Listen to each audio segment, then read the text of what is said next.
What's up guys, Balmut here. So, a Playtail Requiem has been out for just over a week. However, as awesome as this game is, I'm here to tell you today not to play it. If I did get you puzzled, if I did get you interested, and trust me, this isn't a bait video, then go ahead, hit the like button, subscribe to this channel, and let's get right to it, because once I'm done, you're gonna agree with me. Especially if you've beaten the first game. Let's hit it.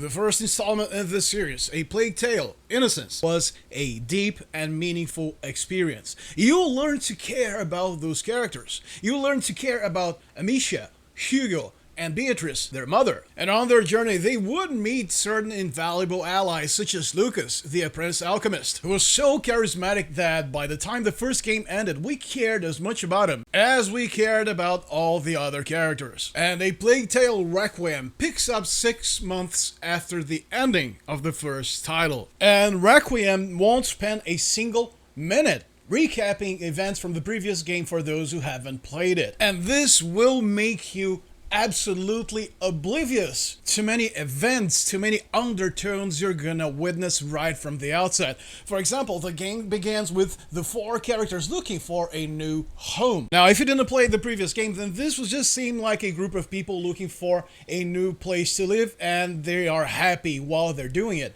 However, for those who did, this scene will carry such an emotional impact. After all the hell they've been through multiple times, they're still able to smile. Especially little Hugo. And seeing those characters we've come to love so much, having a good time, just being so light, enjoying themselves, playing by the river, playing hide and seek amongst themselves, is a heartwarming event. You think, dude, I'm so glad for them. They deserve this. They deserve this and so much more. And of course, shortly after their very joyful moment, things are gonna go south very quickly. And when this happens, again, if you never played the first game, you're gonna think, oh, this is trouble. But if you did, then you will have a whole different emotional baggage with you from the previous title. Even as you progress through the game and you see Amisha being able to do certain things she wasn't able to do before, this comes as an evolution of the character that she is. It isn't just, an evolution in gameplay because, okay, this is a sequel, so we need to spice things up. No, this represents a change, a growth in this young woman. Of course, not to mention Hugos Dream either. If you've never played the first game, then you won't understand what he's going through, what he's talking about. And I really don't want to spoil things for those of you who haven't played it yet, but I'm just going to say that later down the line, a certain event is going to happen to Amisha. And if you didn't play the first game, you're going to hear me say this quite a few times still in this video. Then it may seem a little forced, but if you did, then you're probably going to think, just like myself, well, given the fact that she's still a teenager, she held out for as long as she could. She did her best. The same goes for Hugo's collapse after they are attacked by savages at the village from which they're trying to escape. What's happening? Why is he blacking out? Why are those black things coming out of his neck? And why are those people screaming?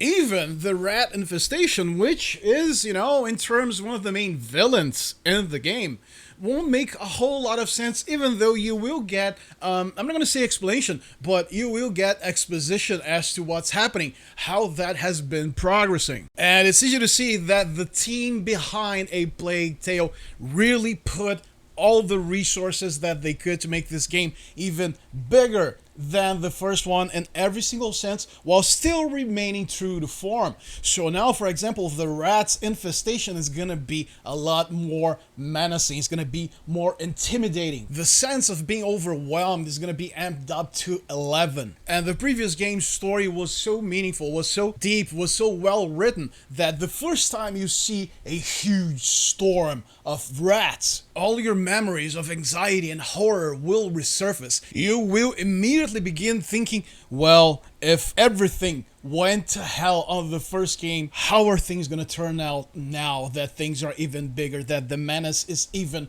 worse than it already was? And I'm going to try to not give much away here, but you soon come to learn that Hugo's condition has moved to phase 2. But you will know what was phase one, what was reaching phase one, the whole process, the whole build up, which will make you care as soon as you know, oh shit, his condition is getting worse and it was already bad the way it was. And you also remember your plight in order to try and prevent this, or rather, and unfortunately, try to slow this inevitable process down.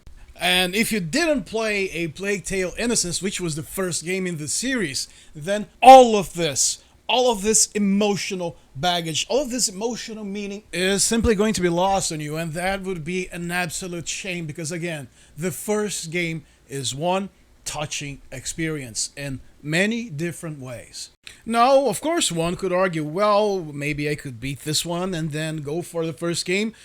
Well, my friend, if you do that, I'm going to tell you right now, you are going to miss out on the emotional impact of pretty much everything the game's going to throw your way. That's what's going to happen. So that's why I tell you, don't play a Playtail Requiem if you haven't played a Playtail Innocence. As fun and improved as the gameplay mechanics may be, a Playtail is a game, it's a series now, that's heavily story-driven. So again, don't play Playtail Requiem if you haven't played Innocence. Especially if you're like me and love good character building, a very good and touching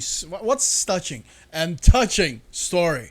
Now, if you enjoyed this video, I'm really going to ask you again. I know that's kind of boring, but I must ask you again to like this video and subscribe to this channel because let's just say that this platform isn't exactly doing as much for us creators as it used to. So I really need your help. Those videos are a work of love and passion, and I really want to keep on making videos. I want to grow, become big, and help spread the word about amazing and touching games like this one. Alright, so this was Belmont speaking to you. Thank you so much for watching, and I'll see you next time. Later.